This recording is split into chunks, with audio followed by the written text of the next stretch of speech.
SATSANG 2. SHANTINILAYA Lifehouse, Spain, August 1, 2020. Then we go on with what you want. An important element too, which had been developed at length by Nisargadatta during his lifetime, but also in 2012. He insisted a lot on recognizing yourself in a simple way, to try to have memories, not of past lives or traumas, but simply of your 2 years, before 4 years, whatever the memory, because between 2 and 4 years there is still no consciousness of being an individual on a planet, and he said that if you want to regain the freedom you have always been, it is not to bring your life or history back to life, it is to remind you of the state you were in before the appearance of individuality. So it can also be a technique today, without talking about regression or anything, to try to remember scenes from your life when you were very small, between 2 and 4 years old. But in what he was saying, it's a pretty radical way of understanding, and that's just decoration, a false identification induced by mom and dad calling you by your first name, or a little name, which literally creates the feeling of individuality. But before the age of 4, you have no individuality. The astral body is not constituted. It is the body of the ego. Of course, the body of suffering and the mental body arrives much later, 12, 14 years. Elisa. Yes, it reminds me of something that does not come from me, but I remember when he was little, he always said, the child has, his name was Neen, the child he is hungry, the child has this. Because we called him Neen. He spoke in the third person. Elisa. His name was Neen. Neen is hungry. Elisa. He was speaking in the third person. Yes, yes he was. Sister. Because he spoke to him as you spoke to him, you said Ninio, but not Neen. Elisa. No, I used to say to my husband, El Neen, my grandmother, my mother and everyone called him Neen, so he didn't identify himself, he would say. We will call her Neen. Elisa. El Neen. It's true that when you're small, there are things that are difficult for them. Besides, the memories you're going to have, you're going to see that if you can bring them up. I had some of them when I was 2 years old, and these memories, you see that you're not in the body, you don't see from what you're doing, you see in panoramic vision. It's an indelible proof that you're not that body. I remember very well, for example, I was 2 years old, I was turning on the grandparents' large terrace with a pedal tricycle, but I didn't relive the scene, when I remember it, as being on the tricycle, but being in telescopic vision, that is, a panoramic vision of this child who is on his tricycle. If you revive that kind of memory, you'll understand that identity is a decoy, and it works every time. Try it, you'll see. But it can't be directed by someone, you can't do as you say a regression, because there's an implication, it has to happen by itself. You let your memory float, you all have childhood scenes of whatever kind, you go back in time to before you were 4 years old, and you're going to see that the memories that are going to happen, the impressions, the experience of that scene, is not in the body, you are outside the body, at that moment, you are the space. Then of course, from 18 months, 2 years, the fontanelle's close. At birth, there's an angel who passes by and shushs the hole you have in the middle of your lips, not to say the truth. But anyone can bring back memories. There's another way, a little more brutal, that I used even in the early days of Ouro's dimensions, which is the rebirth. Do you know that in Spain, the rebirth? Sister. Yes. You make people hyperventilate, they're going to go into a real technique crisis, but instead of letting them go into space anywhere, you bring them back to birth, to your birth, and there, it's the explosion, the dream flies away. I used to do this in groups at the very beginning of Ouro's dimensions. Very simple, people lie down, we make them hyperventilate until a real technique crisis, and then it completely releases, provided that we don't let them go anywhere but direct them at the moment of birth. And when you assist with the rebirth, spontaneously it can't come back, but with the rebirth it comes back very well, a little bit like the reading of the birth that we used to do with the crystals, you remember with Incomprehensible, last year. You could see the birth scene, but now you're going to live it, and you're going to realize that you're neither in the womb nor in the baby. You see that from a corner of the delivery room, and there you are rid of the feeling of being an individual. You're not yet in your natural state, but you have a fundamental proof that you're just in this body, but you're not this body. Sister, I remembered before. Elisa, I thought that this was a duplication. It was rather due to the fact that you enter into your soul, into your astral body. Yes. Elisa, but then you don't come back at birth. If you want, the soul is trapped 40 days before conception, because you can bring up memories from 40 days before conception. The soul is already there, but it is not trapped. From the moment the egg is fertilized by a sperm, the soul sends 2 threads of light that will trigger the embryology, really, and at the moment of birth, the first cry, the other 22 threads of light begin to take possession of the body, but without being in the body. In fact, what is called the soul chakra, above the right breast, and the spirit chakra, above the left breast, it is through these points that the soul enters and is trapped by matter from the age of 3 or 4, since the soul is housed in the liver, the place of memory and remembrance, the place of forecast and plan, as described by the Chinese in Chinese medicine. The liver is the place of anticipation and planning, the place of war, as the Chinese say, which allows one to win the battle without fighting. There was a huge teaching by Monanda Moore in 2011 on turning the soul over to the spirit, to no longer feed the material but to open up to the spirit. But it was not enough for a very simple reason, that the primary anomaly is an energy circuit of the Idade body, which is not on an acupuncture meridian or on what is called a nadir in Ayurvedic medicine. Idade body, it is an almost invisible structure that will return the information from the spirit and the information from the soul to the matter. This is the confinement. The resolution of the primary anomaly at the collective level, the dissolution of the Van Allen mirrors, the Van Allen bell, which is a plasma. It made visible that primary anomaly that we all wore, especially women, because they are the creators, so there can be no memories of the truth within the person, because in those cases, everything that you live, that seems liberating to you, is going to be sent back to the body. That's what I was also telling you in relation to psychology. You solve something out of a plane, you believe that it is eliminated above the causal, whereas it's going to go down over the years to the level of the body on the psychological territory that corresponds to an organ in general, and you're going to develop a degenerative disease on the target organ of the psychological function. It's like that every time. So that's why many neuroscientists today denounce all psychology and all psychoanalysis as a monumental swindle of the 20th century. Moreover, what is called the body of suffering, the character, the ego, is only a memorable body. We all know it. We're the result of our conditioning, of our education, of the learning of habits, what we call education, school or family, which will reinforce us in the illusion of being a person. And there, it's over. We have family ties, we have emotional ties, we have ties with the profession we do, and we identify with all these ties. There's no space for freedom in there. It's social, moral, emotional conventions that are, I would say, the dream within the dream. Sister, does that correspond to Bodies in Pain? What? Sister, Bodies in Pain by Eckhart Tolle.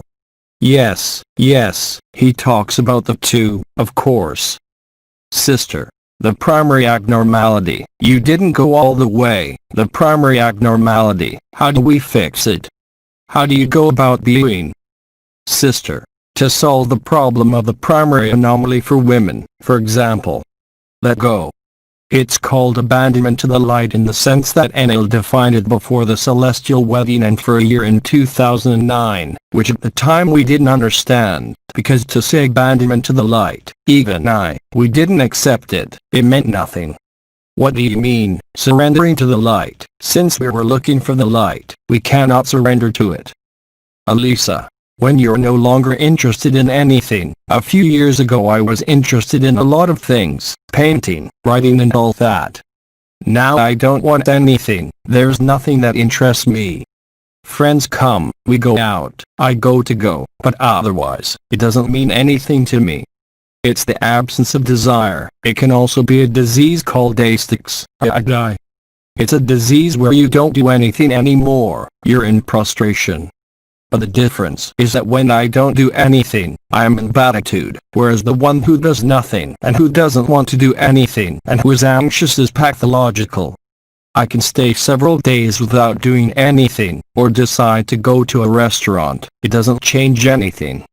There's no difference, there's continuity. Just remember. Alisa. She says yes, maybe I'd go to pass the time. But I say, it's not even to pass the time, you go and that's it. It's there and that's it. Remember what Escher said in 2017 and 2018, the quieter you stay, the more the silence will fall on you. You cannot seek silence, you cannot seek freedom. Alisa. It was Nail who said. No, it was Escher. Laughter. In 2017. If humility and simplicity seem out of reach in terms of understanding or experience, adopt laziness and keep it quiet, and you will discover immutability. If you want to see tomato feet growing, you watch them grow without asking for anything and silence will fall upon you, but you cannot seek it. Remember this essential sentence. It is never the person who is liberated, it is impossible, it is you who are liberated from the person, from the idea of being a person. Yes. Brother, the absence of desire is, you can't hear anything. Brother, does the absence of desire come from going to time zero? When you get to the 0 point, does it create an absence of desire in order to? You're going to repeat the question because. Alisa. Yes, so if the absence of desire. Yes. Alisa. And if it takes place at time zero, can no longer have desire. Sister. What if it's a 0 time signal? And then? There's no desire, but you're free. Brother. Okay. You are free to decide to make love, you are free to decide to go and eat, but you are not subject to hunger or sexual desire. A big difference, there's no impulse. Isn't that the point? Sister. If it's related to ground zero. What? I didn't understand. Alisa. If it is linked to point zero. Yes. Sister. Is the absence of desire related to the presence of a 0 point? Of course it is. Sister. When you don't feel like. As long as there's no 0 point, as long as time hasn't stopped, as long as space hasn't disappeared, you can't be free. As long as you haven't lived it, it remains a concept even if you adhere to it. You really have to live this moment and there. I'm not talking about being in the middle and seeing all of creation, but simply, the present, available, and there, at that moment, you are going to live the great silence. This is the experience that Krishnamurti described when he was 18 years old, when he lost his brother. Suddenly the landscape was replaced by truth. He was not asking for anything, he was looking at the landscape. That's what I tell you when I tell you look at a tomato, or when I tell you take a brush or do whatever you want. Brother, it's true that arriving at time zero, I find that it makes things a little more. What did he say? Discussion in Spanish. Remember that everything I tell you, then the question. Alisa, the question is this, not wanting to do anything, it's related to the 0 point. Often yes at the moment, often yes. You watch helplessly the disappearance of hobbies, the disappearance of important things, but it doesn't deprive you of them. That is to say that your behavior is not linked to history, is not linked to an emotion, is not linked to a physiological impulse, whether it is hunger or making love. You eat when you feel like it, you make love when you decide, but not when you have an impulse. Alisa. An illusion. We're used to having an illusion all the time. I am happy to go to restaurants, but I don't go there anymore because I have an illusion. I go there because. But it's still an illusion because sometimes I say to myself, I'd like to eat something. I arrive at the restaurant and I'm not hungry anymore. Besides, I wasn't hungry, it was the idea of eating. So it's true that it's very destabilizing in relation to habits, but that's precisely what breaks habits and memory. And there's nothing better today. Alisa, it's true, it's a very disconcerting point.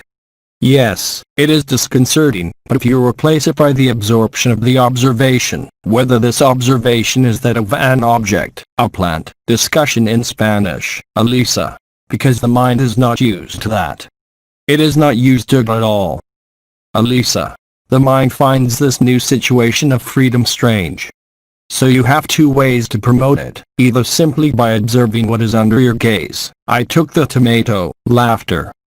It can also be the expression of something that will captivate you. I don't know about me, painting, drawing, but also, even more easily, observing what is going on in you at that moment.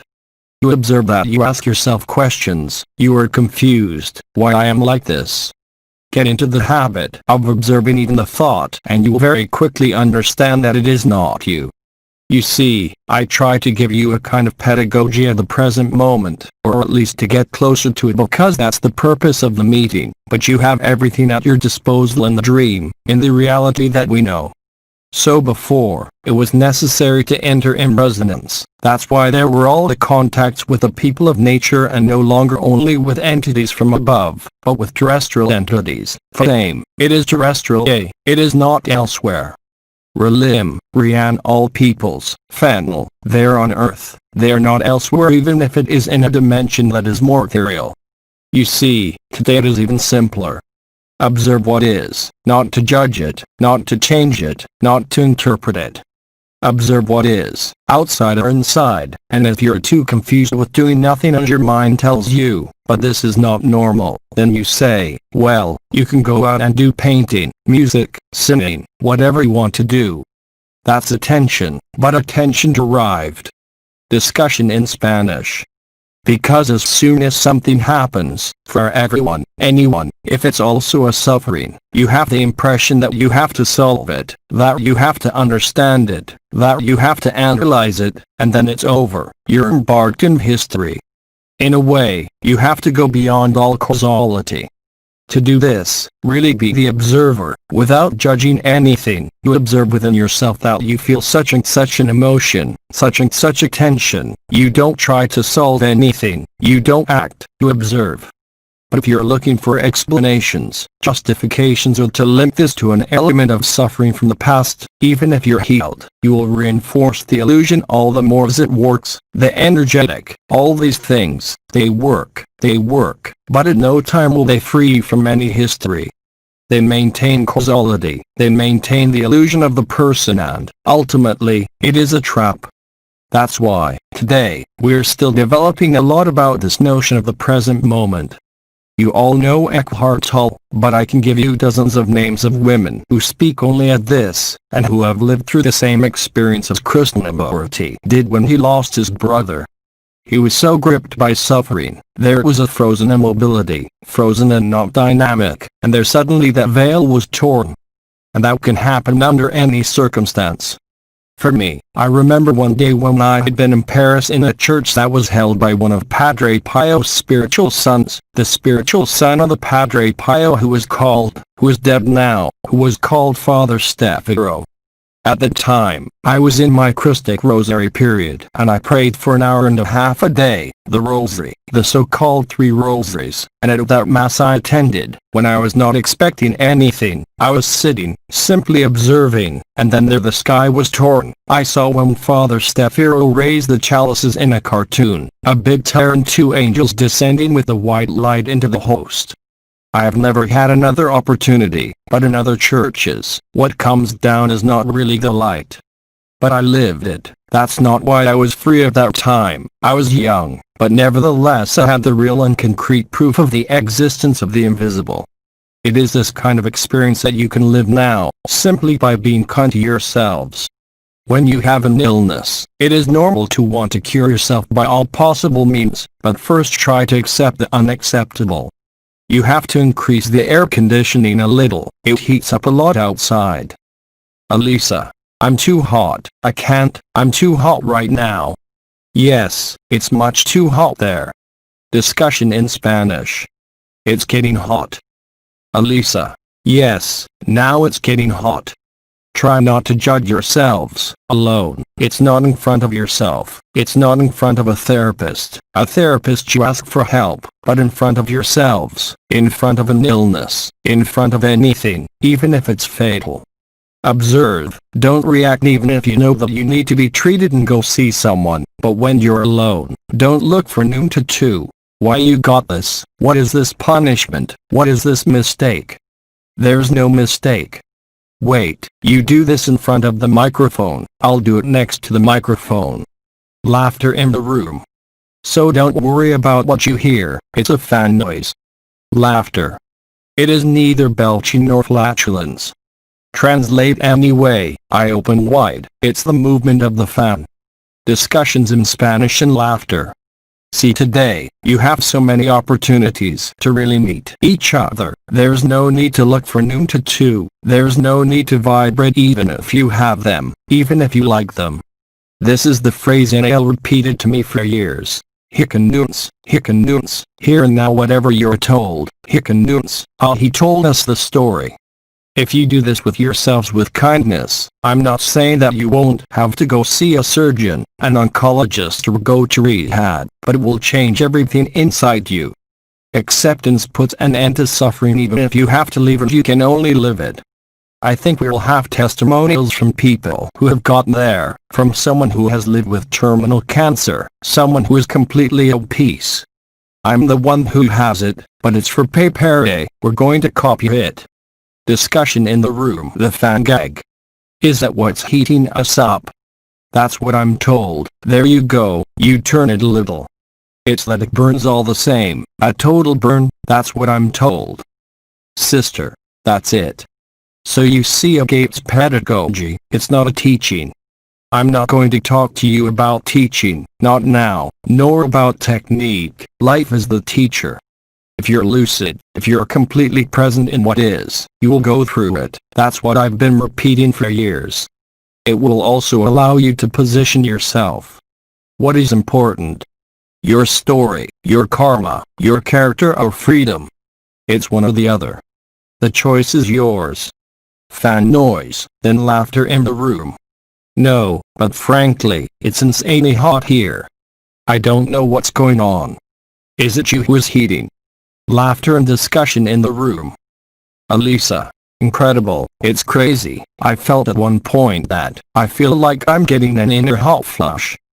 Elisa. Me too. That's why I told you I couldn't take it anymore. It's not the temperature outside. Discussion in Spanish. Come on, let's go on. Do you have other questions about this present moment, about the presence, about the natural state? Elisa. Maybe we'll burn today. We're approaching the 3rd, anyway we have been a full moon since yesterday. Elisa. You know that I have everything in advance so I can burn here in front of you. Elisa. I had a memory, I told you about it, but for me I interpreted it in a different way. It was when Daniel died, I went into the room, he was lying down, but the shock was so great for me. Entered.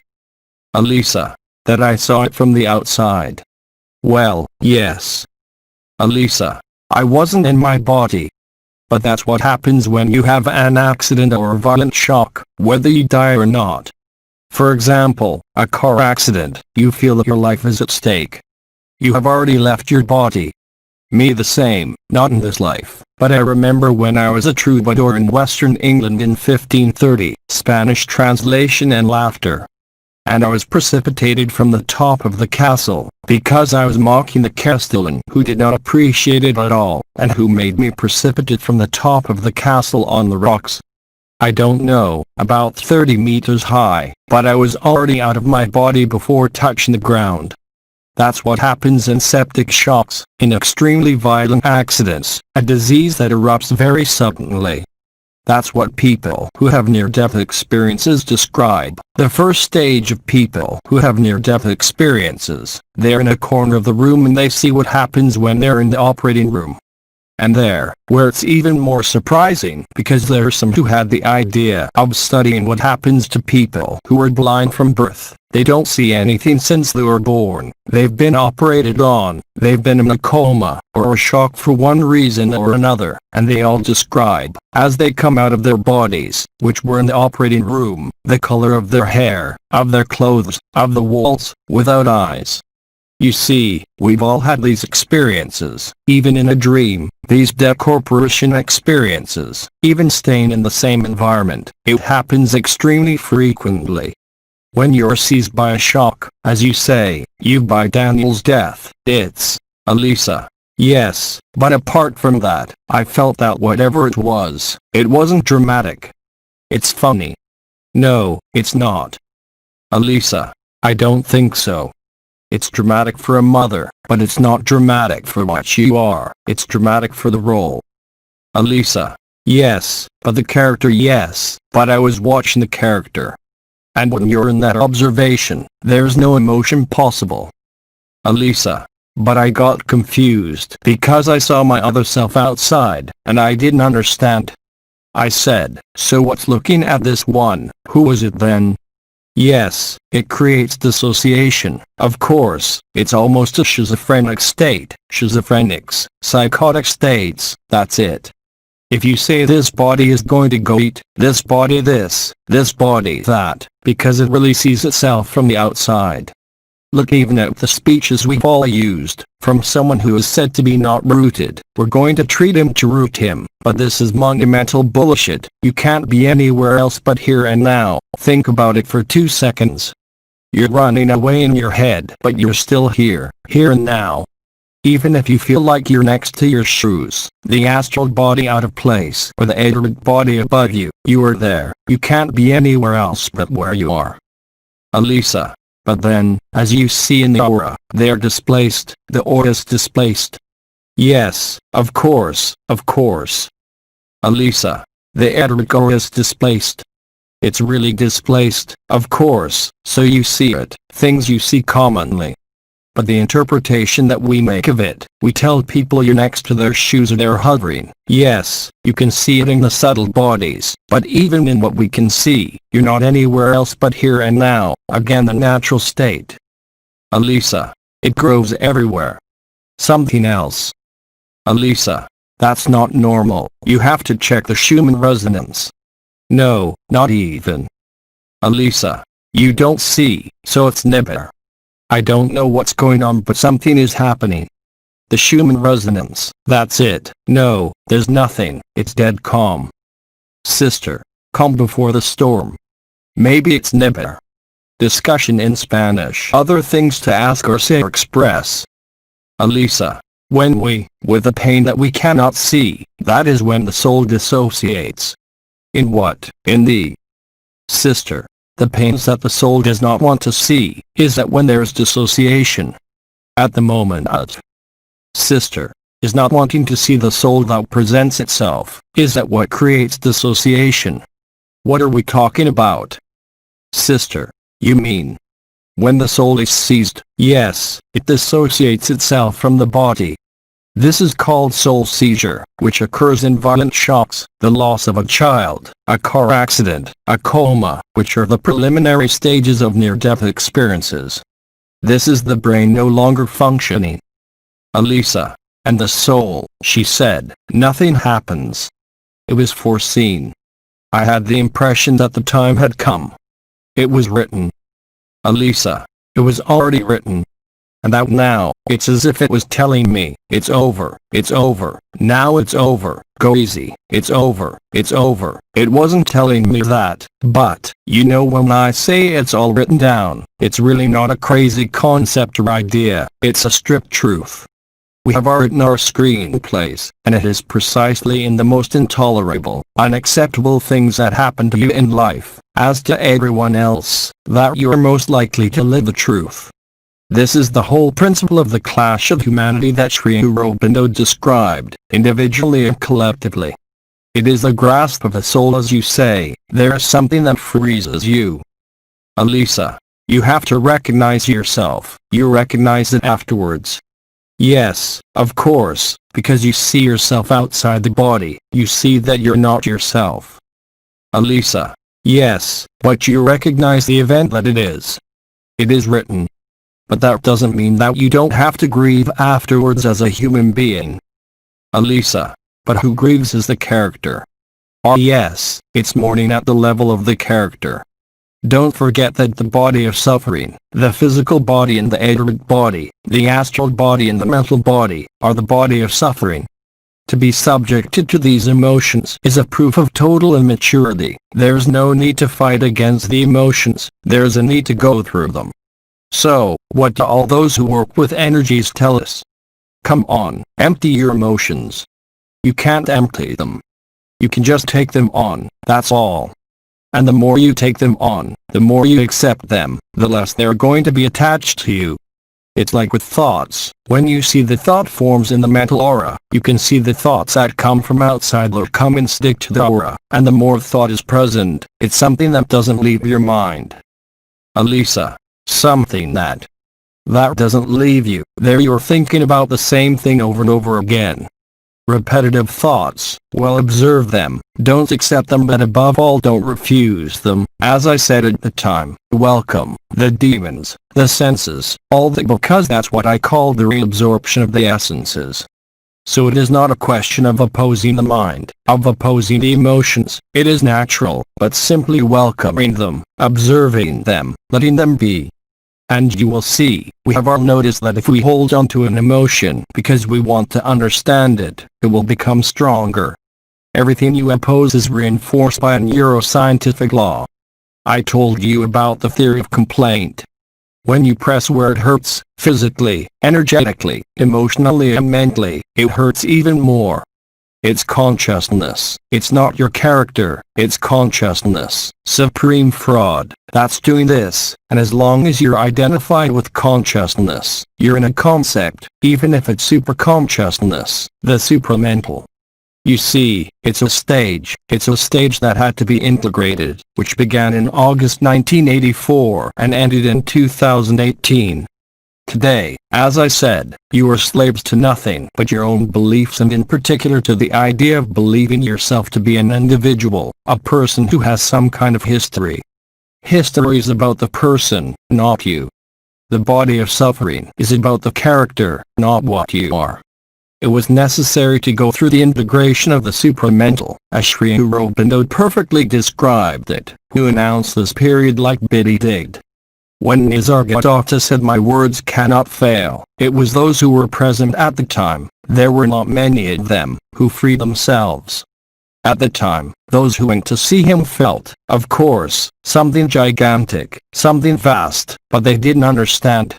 There, a sentence that I like very much, that Nisargadatta said one day to a listener who came to see him. It was a great Indian medium who came to see him and said, I communicate and I channel a friend, what's his name, Ramana Maharshi, and you have Biddy who said, yes, I see, it is there, Ramana Maharshi is there, but leave it all behind, go beyond. Today, I say the same thing to some people who ask me. When Biddy says, forget it, it means not to care, it doesn't mean to stop, it doesn't mean to repress, it means to cross over. Alisa, remember that I have to translate for you. Yes. Today your character, where you are in your life, at the age you are, with everything that is happening in your human life, you have all the elements to solve yourself. That's the good news. It's up to you to experience it. It's up to you to prove it to yourself. That is the intelligence of the light. That is the replacement after the dissolution of the primary anomaly. That was the first step, the second to last, which was the replacement of the air-shantic matrix by the crystic matrix, which allowed many and by the intelligence of the light, rather than by the human intelligence, the mind. That is what surrendering oneself to the light is all about, living life and not just one's life. As I was saying this morning, the more you'll accept life, the more you'll let life act, even if you think it is aberrant, it is not serious. Make the attempt, try it out, and very quickly you'll understand, while living it, that the crystal matrix and the intelligence of light are at work in your life, and you will really experience that there's no longer a question, as we used to say, there's no longer desire, there's no longer an impulse. Laughter in the room. What did you say? Elisa, you go to the restaurant, leave it, one will be fine. The more you realize that everything happens without you, really, it's all to the character's benefit. You don't have to make any more effort, the notion of efforts is banished from you. Everything is done by itself. Elisa, it's true, everything happens automatically. Of course it does. What should be will be, whatever you do to avoid it, and what shouldn't be will not be, whatever you do. Elisa, it's still hard not to control. Elisa, it's hard to leave this character because you want to guide it. Yes, it is. But the advantage is that the connection is made. The supermental has penetrated into the DNA, into the cells. On the other hand, the light of freedom information is written in your DNA. It's the hard disk, the memory disk, it's where everything is written, even freedom. Elisa, but the people now who are going crazy, what does that mean? Because they're photos of people who are going to go shopping completely naked with that. But you're going to get more and more of the real crazy ones. Elisa, but why? Because they've gone crazy on a mental level. For me, the visions I had in 1997, when I wasn't aware of all that. Elisa, wait slowly. But it's going to get worse and worse. In 1997 I saw what the Nibiru passage was doing. I didn't even know what it was. This dark red star turns slowly on itself and gives off vapors, meteorites on all sides. So the physical description, you have it, described by the survivors of the Nibiru cataclysm, the last one in the manuscript I mentioned that you can find on the internet. Elisa, from Atlantis. No, not from Atlantis, it was 3,600 years ago, but I also saw what was going to happen there, what is happening now. And so you see, you are going to see the men in black. Elisa, but wait, 300,000 years ago passed? Not 300,000 years, it has already passed 50,000 years ago. It passes every 50,000 years, but it passes more than that. It passes every 3,600 years, but it depends where the land is at the moment of the passage. If it is opposite to it, nothing will happen or very little. The sea will open as before Moses, the last passage which has been interpreted by many, in particular by Anton Park. There are two big passages. It's the moment when all the planets are aligned with the galactic center. It's now, and Nibiru is also aligned with that. But if there is no planetary alignment, and Nibiru/Earth with the sun, it will result in disasters, but minor ones. Elisa, because I never understood that, so I'm going to digest it. So 300,000 years ago, these are great passages. It's not Nibiru, it's the Archons. You confuse Nibiru with the ship of the Archons. Elisa, yes, but then. They are called the same, Nibiru. Elisa, but then, yes, but then, I don't understand anything anymore. That's the problem. Nibiru is chased away. Finally Nibiru, the ship of the Archons, Nibiru, that's the real name. Elisa, now who are we talking about? The ship of the Anunnakis, it was driven out of the solar system. Elisa, what is its name? Nibiru. Elisa, that's the bad guys. That is the ship of the Anunnaki. But don't confuse Nibiru, the huge Arshantic scrap ship that passes before or after Nibiru, to close off space-time. But the Great Destroyer, as it is called, Marduk, is the Great Liberator, and as was explained by Father, every 50,000 years, there are the Archons who closed. Elisa, but he passes every, then, that is, Nibiru he passes every 50,000 years. No, the ship of the Archons. Nibiru passes every 3,600 years, but with astronomical aspects that have nothing to do with it. It has to be aligned with the galactic center. Elisa, I don't understand anything. I don't understand anything. Sister, If you want, it is as if there is a neighbor planet, but it has ships, it can move in space-time, it can. Alisa, now I don't understand anything. But it's the astronomical and astrological aspects. Sister, yes. We know very well that when there is an opposition, it is not like when there is a trigon. A trigon is positive, a semi-square, a square, an opposition, it is catastrophic. Alisa, but there is a ship of the Archons and there is the other ship. And there is the whole solar system because it's not just one planet, there are lots of dead stars orbiting around it. Yes, of course, there's Nemesis, there's blue Kashinith, red Kashinith. Alisa, a solar system that is coming. Yes, it is already in our solar system. Complete, there are 9 satellites, Nibber. Alisa, it's a sun then. A black sun, it's the companion of our star. Alisa, wait now, I'm beginning to understand. Most solar systems are dual, we know that in astronomy. There are 2 suns or even 3. Alisa, where is it, so it is separated? Yes, it has been separated, but it passes each time. But it has been separated by the confinement of space and time. Alisa, so before he was here, he was not separated. Before what? Alisa, well, before the confinement. Even before creation. It is the ship of the Archons which is also called Nebra, Nebra ship of the Anunnakis. Alisa, what does this one have to do with it? But it is he who closed the space-time. Alisa, this one comes every 3,600 years. No, it comes every 50,000 years. Alisa, the Anunnaki come every 50,000 years. Yes. Sister, with their ship, they move around. Alisa, is that a complete cycle? It is the cycle of the Anunnaki vessel, but it arrived in 2010 to complete the creation in 2012. That's why the elites had planned to bury themselves underground and everything, with underground bases. But the neighbor we are talking about now is the entire solar system that has returned. Alisa, how many times does this one go by? Every 3,600 years, but it does not pass between the Earth and the Sun. The planets, they turn. If the Earth is there and Nibiru is there, nothing will happen. Alisa, it is now. It is now, all the planets in the solar system are on the same side. You see Saturn, Jupiter which are in conjunction in the sky there, Uranus, Neptune, Pluto are on the same side, and there, it's mechanical, it's not energetic, there will be huge electrogravitational forces, it's right now. Alisa, it's right now. It's not in 10 years, it's not in 6 months.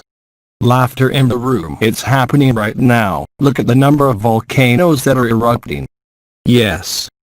Alisa, so now it's going to be possible the alignment. There's the alignment. Alisa, so when there's. But even the official newspapers tell you, they tell you that we are aligned with the galactic center Sagittarius A. Sister, I understand that's what I'm saying, it's that before we were locked up, so it's the alignment that allows that even if it's locked up, even if it passes, it destroys everything. Sister, yes, that's it. Except that there won't be any more cycles. Sister, it can do the merge. The curvature of the space-time linked to the Air-Shantic vessel will never be able to happen again. Sister, okay. Alisa, so what he comes to do this one, he comes to destroy everything. Well yes, it's called the Great Destroyer. Read Kelbran's manuscript, you'll understand it at the time. There were survivors, but now there will be 0 survivor in the dream, 0. Alisa, but when was the last time? There's a great cycle of 50,000 years, it is the complete zodiacal wheel. Alisa, I don't understand it well because that's what I'm explaining wrongly, in fact. But yes. The zodiacal wheel. Discussion in the room. Our solar system moves, not in a circle but in a spiral like all the planets, and, of course, it passes again through precise places of the cosmos. It is called the precession of the equinox, so this complete cycle is the zodiacal turn which lasts 50.000 years and a few years. There's a half cycle that is less serious, which is every 25,000 years. The vessel of the Archons only passes every 50,000 years. But never in its solar system. No, it passes every 3,600 years. The last passage was Moses, then 1400 BC. We are in the year 2000. It is the dates. The destruction of Atlantis. There's not only one Atlantis, there were three. The first one was created at the end of the first cycle, at the end of the last cycle of 50,000 years. It was on May 7th, 50,731 BC, where there was the Council of Alta, where the Elohims, the 12 Elohims, to avoid the eternity of the dream, came to bring their conscience, that we call the Elohims. They came from Veda, Altar and Betelgeuse. They were 12. They accepted the sacrifice of their eternity and to accompany this cycle to the end by reincarnating continuously. It took place therefore in Teotihuacan, Mexico, and besides Edgar Cayce speaks about it, the medium, it was the creation of Atlantis. There were already people living on Earth, the cycle. There were survivors, so they came down in what is called Yerushalayim, the heavenly Jerusalem, the vessel of light that is described in the Apocalypse of St. John with the gates, with the 12 gates, each with a stone, Elisa, weight. And descending the dimensional planes, the celestial Jerusalem which is in fact Metatron, the crystal vessel, the cube that we see around the sun. The Elohim descended on this council of Alta where there was an amphitheater where there were the equivalent of 500,000 people, no more, who were the survivors of the cataclysm. And to finish, and to avoid the perpetuity of the dream, the Elohim simply turned the petals of the third chakra, Manipura, which was facing down. They turned it up, to make a form of individuality appear, which would necessarily lead to the chaos we're living through, so as not to live through other cycles. Otherwise, we would have been constantly lost in the dream of consciousness. Then these Elohims, of course, who had taken on flesh, because as you descend the dimensions, you take on this human form, without going through incarnation. It is a vibratory descent. When these Elohims died as humans, they left all the memory of their passage in what has been called the crystal skulls, the original 12 crystal skulls, but they also hid in Argentina the famous blue crystal of Sirius that would allow, like a radio beacon that emits a signal, which allowed to guide the blue radiation of Sirius, to guide the radiation of the genetic mothers of Sirius to this crystal, which was a relay with respect to the crystalline nucleus of the Earth. Because the Earth in the center, it is not fire, it is a crystal, so they left in the same way as the Nephilim, 300.000 years ago. Elisa. But this crystal, what does it do? But this blue crystal, is it inside the Earth? Yes, in the heart of the Earth. It is the nucleus of the Earth, but the one I'm talking about is in Argentina. That's it. His mission is accomplished. He has relayed. But what happened 300,000 years ago? The Nephilim, they were giants. They were on Earth only to dream much more materially. They created villages and Nephilim on top of the mountains, in the Basque Country, Brittany, Indonesia, Bali. They perceived the arrival of the Archons, the vessel of the Archons. They were stone sculptors. They carved dreams of what they saw and did not expect to find beings of light with clothes of light. They were human-shaped. They were giants of 2 meters, 3 meters, dressed in animal skins, but they knew who they were. They carved their dreams in stone and their traces everywhere. You have them in the Basque Country at Ouro. We went recently to Peru to Ramamuru, the door of time, and behind the door of time there were animals carved, eroded because it's old, 300,000 years old, but you can see them clearly. It's not imagination. So then fill in. What did they do when the Archons? When they sensed the arrival of the Archons, the vessels, they carved stones of 2 meters in hexagonal shape, which they installed in a circle, which they call circles of fire. They are called, by the way, because there's one that is very well known in Mexico. Elisa. Wait, slowly, because I'm going to have a heart attack here, so wait. It's recorded anyway. What was the purpose of these stones? Because they knew that the earth was going to be locked up. They couldn't do anything about it. They allowed every cycle. There were still 6 cycles of 50,000 years. They allowed each cycle. Elisa, what did they allow? They have allowed at the end of each cycle that the information of the source, of the genetician mothers, creators of life, was never cut off.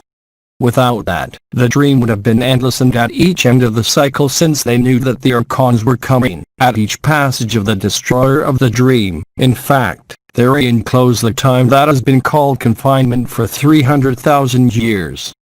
Elisa. But I thought that Nibiru passes every 3,600 years. It passes, doesn't it? But you are still confusing the vessel of the Archons and Nibiru. They are 2 different things. Elisa. Well, yes, but you don't let me think about it. Sister. No, I was also confusing it. But everyone else. Sister. But we always see it. There's a cycle of 5 plus 5, so the number 5, and we never arrived at the number 6, which is the liberation of humanity. Every time we arrived, every time we passed the number 7, they arrived. And there they went again for a turn. Sister. And then we got to 6 and everything was, what is called the samsara cycle. Sister. We couldn't get to 7, that's the problem, it's all human. Every cycle. So there were 7 circles of fire, there are 6 left, there are 6 left, there's one that was sunk in the last Atlantis, in the Gulf of Mexico. There's even one that is still known in Mexico near Chihuahua in northern Mexico. Elisa. Wait, let's talk now about the cycles. You talked about the first cycles. It's that people don't think like me, slowly, and they don't understand because it's you have it in you. It's easy, but the human brain, it requires a process and this procedure. I generated and then I can transmit it, and there I didn't generate it. So in fact the cycles, we were in, you were making them, you have already made them, but we were at the first one. What was the point? All the 7 circles of fire we used to channel, they were radio beacons, a waveform that made it possible to direct the light that came from the galactic center, so that this light could revive the crystalline nucleus of the Earth. Besides, you look in English Ring of Fire of Alders, Circle of Fire of Alders in English on Google, it exists, it is known, it is north of Chihuahua in Mexico, it is intact in the desert. Elisa. Oh yes, we saw some pictures not long ago. And around these circles of fire, there's where they lived, their villages, with the carved stones.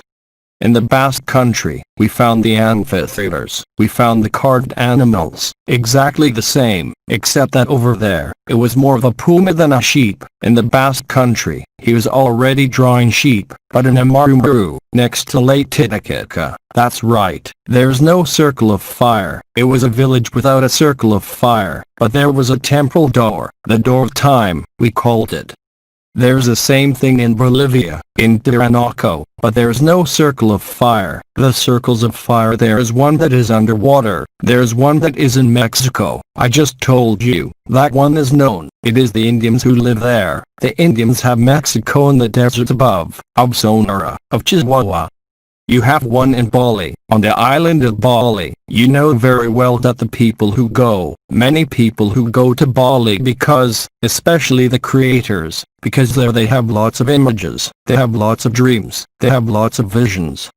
A lot of fashion designers, perfume designers, artists go there. It's a door of time. You have 2 of them in France. At the time, it wasn't France. One is at already up in the Basque country and the other is not very far from the Monstar in Brittany. And you go there, you will see the stones.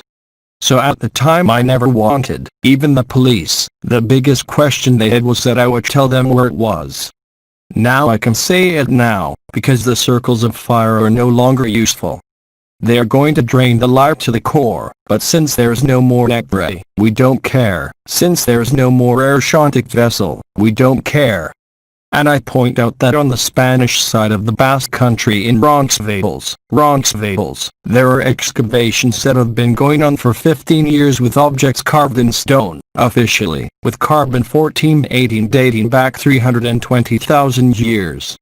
These are then film, so there are others, but I forgot where they are. Anyway, it doesn't matter the 1, 2, 3, 4, 5, I'm missing some. Elisa. The one that was destroyed.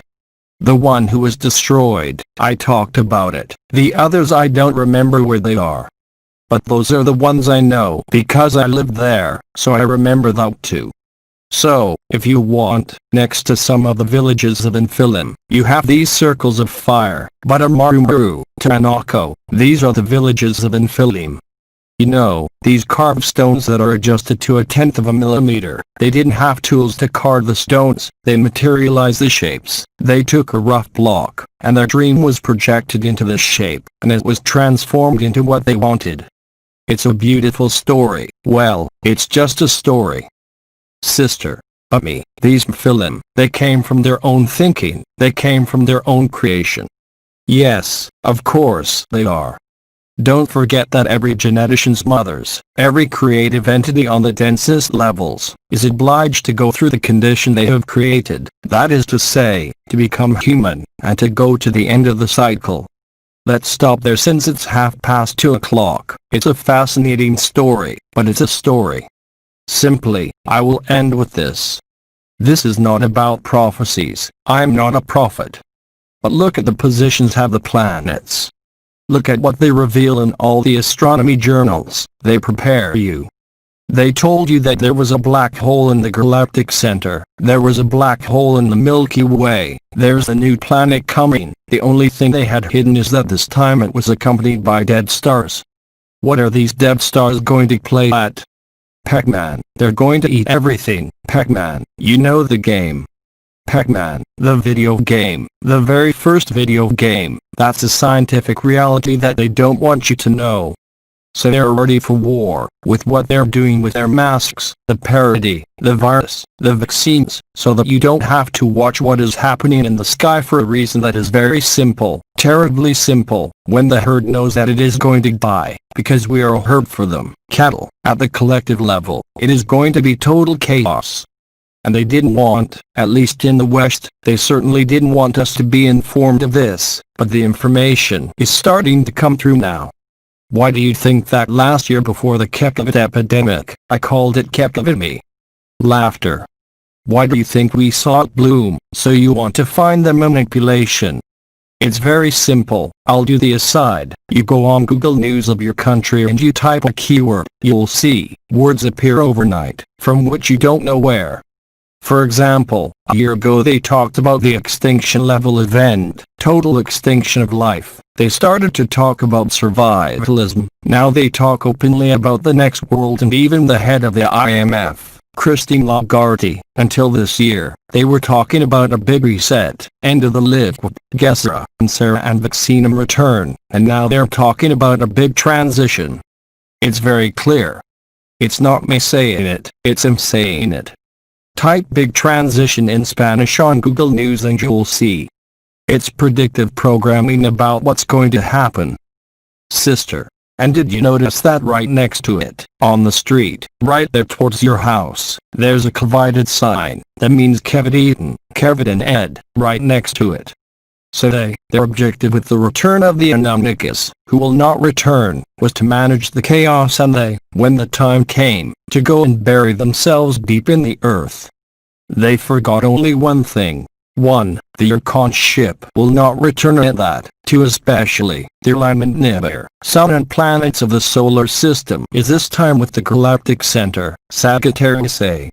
Look at Sagittarius A on the internet, where there's a black hole. This is called a galactic flash, the gamma ray. What happens when the gamma radiation comes, you say? Oh, the beautiful white one. Yes, but you disappear into white too. The body is literally consumed physically. This is not science fiction. This is exactly what is going to happen, which they have been hiding since 1984, at the beginning of the descent of the Holy Spirit. That's the same year Carrington talked about Nibiru. Laughter. It is the same year 1984 when the astrophysicist Carrington already evoked the presence of Nibiru at the approach of our solar system. He was assassinated afterwards. Laughter. If we keep talking about the story, I'm here to stay until tonight. Elisa, barbecue today? Yes, it is. Then we stop there. SATSANG, we'll start again when we're done eating. That's it, we finish late, around 5 o'clock with OMA. If you have any questions for OMA, we have some in French, write them down. By Jean-Luc Ayoun. Less transformations. Transcription from French. Transcriptions Father English Revised Translation. LMF.